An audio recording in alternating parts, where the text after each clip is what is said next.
Hey, Jennifer, welcome to the show. Hi, good to be here. Yeah, excited to have you on. Tell us who you are, what you do. I'm Jennifer McPherson. I am the owner of Chicken and Go Marketing Solutions. We are a very niche marketing agency where we provide a public involvement and marketing services such as website design and branding for private engineering, construction, and oil and gas clients, in addition to providing public outreach and engagement on DOT, local agency, and federal government projects. Awesome. And how'd you get started in the agency life? I worked for 27 years for engineering companies, providing marketing inside of engineer companies. And almost 7 years ago, being May this year, 7 years ago, I decided that I needed a change of direction and I wanted to do my own agency where I could really hyper focus on that industry. And so I left that world and started Chicken and Go. Awesome. And I know we were talking kind of the pre-show, and obviously I know your story quite a bit. There's a lot of agencies that, we start by accident, or we wanted to get rid of kind of the corporate mentality and kind of start our own thing. When did you realize that you had a real business? Because there's a lot of, like, I remember when I was creating my agency for many years, I was like, this is just a side hustle, even though it was full time. And after a couple of years, I was like, man, this is actually a real business. Yeah. I would probably say that I came to that realization when I started getting employees. I mean, as simple as it seems, when you leave something to start your own company, basically, you know how to do a thing. And then you decide, I'm going to take that thing and I'm going to start my own company. And you do that and you're doing the thing in your company. And then you don't really know the whole business side so much. And you start to learn it and start to realize, wow, this is more than just doing this thing. It's just working on and running a company. And then, getting employees was a big part of that. Was, oh, how do I hire employees? I don't know how to hire. What are the rules behind that? Like those kinds of things that it make you really realize, wow, this is a legit business. And people are also now relying on this company and continuing. And so that was a huge aha moment where you just thought, oh, I need to keep working hard. There's always a couple pivots that people do when they're running their business, when they're running their agency. What was a pivot that made a difference for your agency, and what made you make that pivot or that realization to pivot? I would say probably about a year and a half ago, I really realized that, I mean, we were doing great, but it was a struggle for me because I didn't really know anyone in the agency space at all. No one. I knew no one. I didn't know anyone that had a business. I felt very alone on an island. And that was a first pivot for me. And that was really trying to find a tribe that I can attach myself to and learn from. And I mean, honestly, that's where I found you, Jason, through Elevate. But that pivot has really changed the way that my company operates, in that I now have a COO, we have a bunch of systems. I've been less in the business and more on the business. And so it's been a huge differentiator and pivot for me in this past year and a half in terms of the company. The second big pivot that I've had to do in the last year has been trying to, our services are 90% public involvement on governmental infrastructure type projects. And there's not reoccurring revenue. So it's project by project basis, which is a very difficult model to sustain because you're always chasing that next project. Your growth is dependent upon the hours that people can bill within your company. And so that without having that reoccurring revenue, or it stifles your growth. And so for me, that was a humongous pivot this year that we've been working towards getting more of the recurring revenue versus project by project basis type work. Our agency, like I was telling you, is it was about 80% project work and the rest was reoccurring. And if you don't have a pipeline, built up, or the constant thing that I would run into in the beginning and the middle, not the end, because I kind of started figuring things out a little bit more, right? I would focus on business and then I would focus on delivery of that business I just sold because we sold the bunch. Because whatever you focus on, you usually go to, and the funny thing is it's so true. When I would teach people how to race cars, I'd be like, look, if we start spinning out, I don't want you to look at the thing you were trying to avoid. I want you to look where you're actually trying to go. And almost every time we'd start spinning out, they'd look at the wall. I'm like, don't look at the wall. You're going to hit, we're going to hit the wall. And it's the same thing kind of in the agency. So, like, when I would focus on sales, we get a lot of sales. Then I'd focus on operations, and then, right, we'd focus on operations. And then 3 months later, sales went down. And it was this constant roller coaster that, really just drove me crazy.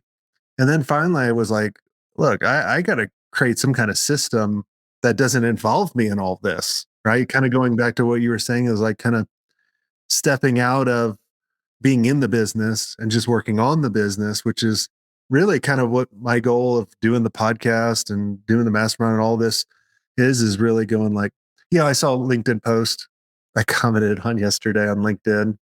I probably shouldn't have, but you see this comment and you're like, and it was this agency owner. And someone told me in the mastermind, Brandon was telling me about this because he commented. And it was this is a kind of angry agency owner going like, no one should ever create an agency. It's the worst agency model ever. You don't make any profit. And then Brandon, who commented, was like, well, my agency's doing great. And I'm 50%, margins on net. And he was like, oh, you must be ripping people off. And so then I commented and I literally was like, just because you didn't figure it out yet doesn't mean it's not possible. Yeah. Kind of like the 4 minute mile. Everyone thought that was unattainable. And then as soon as one person broke it, everyone else followed suit. Yeah, exactly. I mean, I am a very mostly positive person. I don't like to sit in dwell for long periods of time. I think that to publicly say how awful it is claiming defeat to me.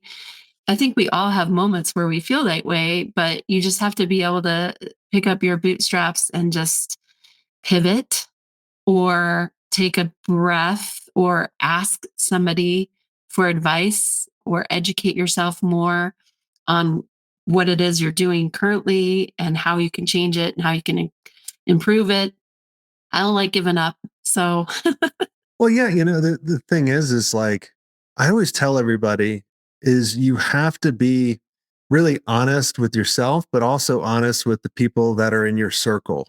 mhm, Because doing it like you mentioned, like doing it alone, this particular gentleman was probably doing it alone, yeah, right? And he was just like, I can't do it. And I've always been looking for my own tribe for what I do.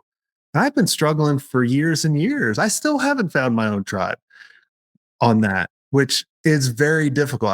I'm very blessed and happy that I have an amazing team that I can rely on and they could call me on my bullshit. yeah, But it's very aggravating where you can't find a place where you can go, hey, dude, I want to give up. yeah, Like, could we all go through that moment? Like, screw it. I get conversations all day long, like, hey, Jason, I just want to sell this damn thing. Like, I don't yeah. want to do it anymore. I remember. Yeah. And the thing you got to ask yourself, like when I ask a lot of people, I go, well, if I had a magic wand and I could fix this one thing that's giving you issues, would you still sell it? Yeah. And almost everyone's like, no.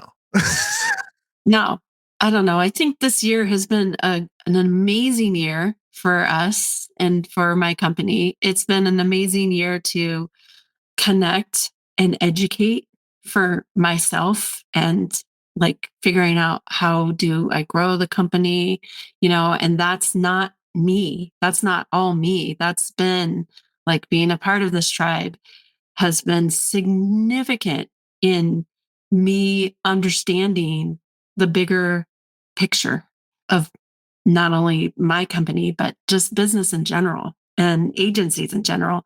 And I think not, a lot of times I'm very competitive, as I'm sure a lot of people are, and I compare a lot to other people and I don't have the full story. So none of us have the full story. So when you're looking at another agency and you're comparing, you're not comparing apples to apples.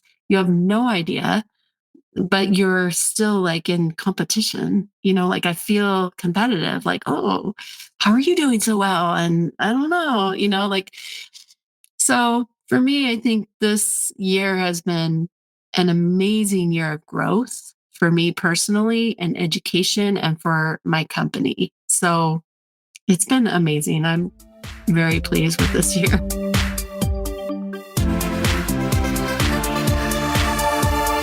Hey, agency owners, if you're sticking with one platform for every project, you're probably stuck in a growth bottleneck. More clients means more hires, which adds noise and cuts into profits. To break the loop, you need a more flexible tool that doesn't stretch your resources. Now, Wix Studio is a smart addition to your agency's toolkit. Intuitive by design, your team can quickly master the platform and focus on the work that matters the most. Now, with robust native business solutions like booking, e-com, and events, you can take on any project at any scale without adding cost to third-party plugins. Plus, Wix Studio is a low maintenance platform, meaning you can redirect client budget toward real growth initiatives. Think more value for your clients, steady income stream, and stronger relationships. Scale your agency at wixstudio.com.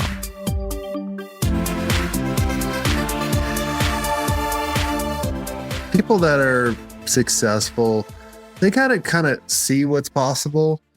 But like you said, nothing's ever what it seems. It's kind of like the duck on the pond, right? Like those ducks look pretty calm and collective, but if you got goggles and dove down, you'd see their little feet go, like Yeah. really, really quick. And sometimes people are ahead of you, and that's the thing. I've come to this realization, right? Like I used to think, and you find out your friends and in your close group when things go shitty. So, when things go shitty, it's the people that are there for you, but they don't ever expect anything in return. Yep. And I have a couple close, very knit friends where we celebrate each other's wins. Mm. Like we're happy for them. Yeah. And you should be happy for people rather than going, that should be me because I'm working hard. Just because you work hard doesn't mean you should get it. Oh, yeah. But if you prepare yourself, right? Like I tell people, they're like, well, how'd you sell your agency? I'm like, I worked my ass off. I Yeah. was really lucky and I was around really cool people, right? Those three stars have to align. Hmm. If I worked really hard and was around cool people and I wasn't lucky, that wouldn't happen. Hmm. But you have to enjoy that journey. After I sold the agency, I was depressed. I didn't have that team that we would go to battle and we Yeah. compete and win, right? Like people all think about the end goal, but I'm like, man, what are you going to do? Like if you want to sell your agency, unless you know exactly what you want to do next, you shouldn't do it. Yeah. I mean, I recognize myself, like even if I sold this agency tomorrow, I would be my family would hate me because I would not know what to do and I'd be in everyone's business and like, because I can't just sit idle. I have to my mind is always going and I need something. I need to know. I need something to do constantly. Yeah, I knew I missed it, right? Like kind of what you're alluding is like you just can't sit there and do nothing. I thought when I sold the agency, I was like, cool. I'll go fish every day. I'll go run. I'll go ride bikes. But doing that by yourself is freaking boring. Yeah.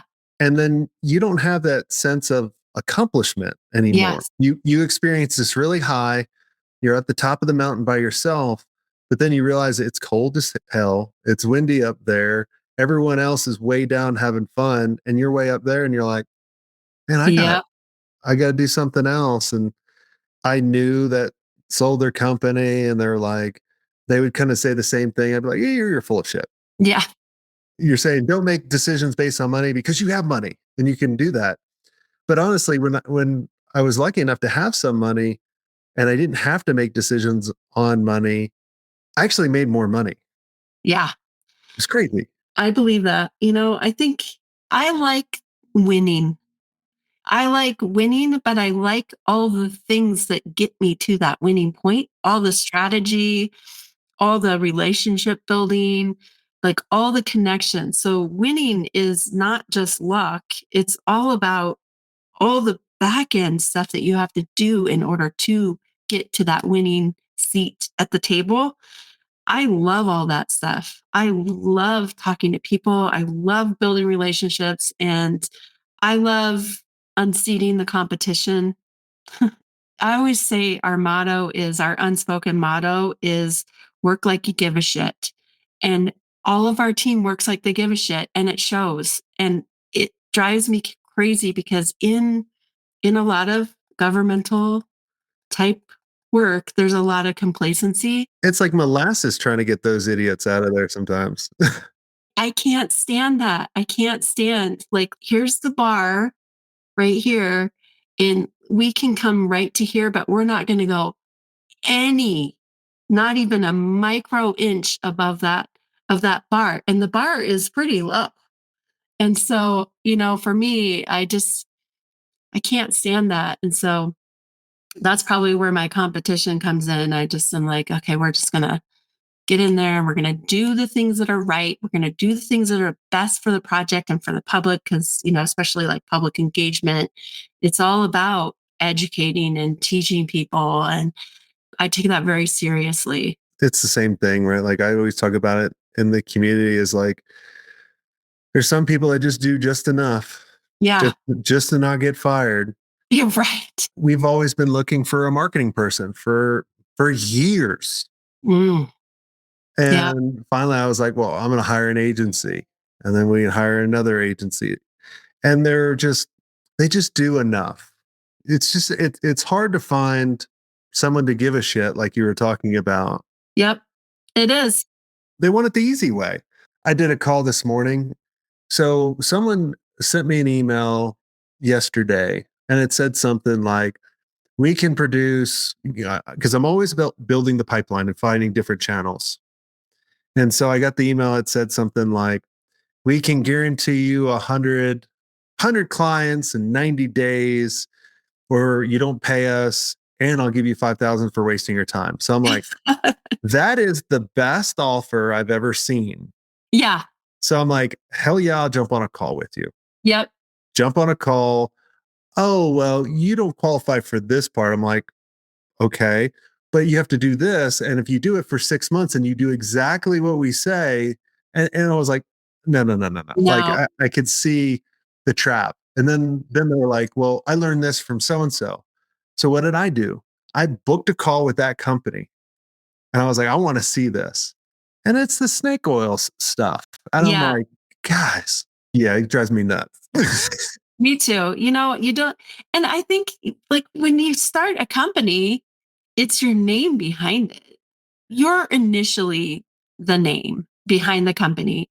And of course, as you grow, you become a little bit not quite as visible, but it's still your name and your reputation. And like, I never want anyone to think, oh, the Chickenango, they just didn't perform for us or they didn't put it all out on the table. I feel slighted or I just don't want to ever I don't ever want to be that company. I don't live my life that way. I don't want my kids to watch me act that way. Like you just got to be in the world like you give a shit, not just work like you give a shit, but act in the world like you care. And I think you'll do great things in the world if you act that way. Yeah, exactly. So awesome. Well, Jennifer, this has been great. I appreciate you sharing your story, or sharing your pivot. Is there anything I didn't ask you that you think would benefit the listeners listening in? If you're ever out there and you decide that you want to start a company, or you're in a company, I mean, you own an agency, and you feel like you're out there on a island. I mean, I read every book, and I read, meaning I listened to every book in the universe on business and motivation and all kinds of things. But finding an actual tribe is probably your next step if you feel like you're alone on an island, because nobody should be, you need people around you, need people who are further along in their journey than you are, that you can learn from. It's going to be hard to get from A to B if you have no idea what level B is going to be like for you. And I think just surround yourself with people who are better than you, and you will go really far. Awesome. Well, Jennifer, thanks so much for coming on the show. And everyone listening, if you guys are trying to find your tribe, we'd love to invite you to check us out. You go to agencymastery.io and just click apply, and let's have a conversation. If we feel you're right for the community, we'll invite you. If we have a better resource for you, we'll point you, even if that's not us. So, make sure you go to agencymastery.io. And until next time, have a swank day.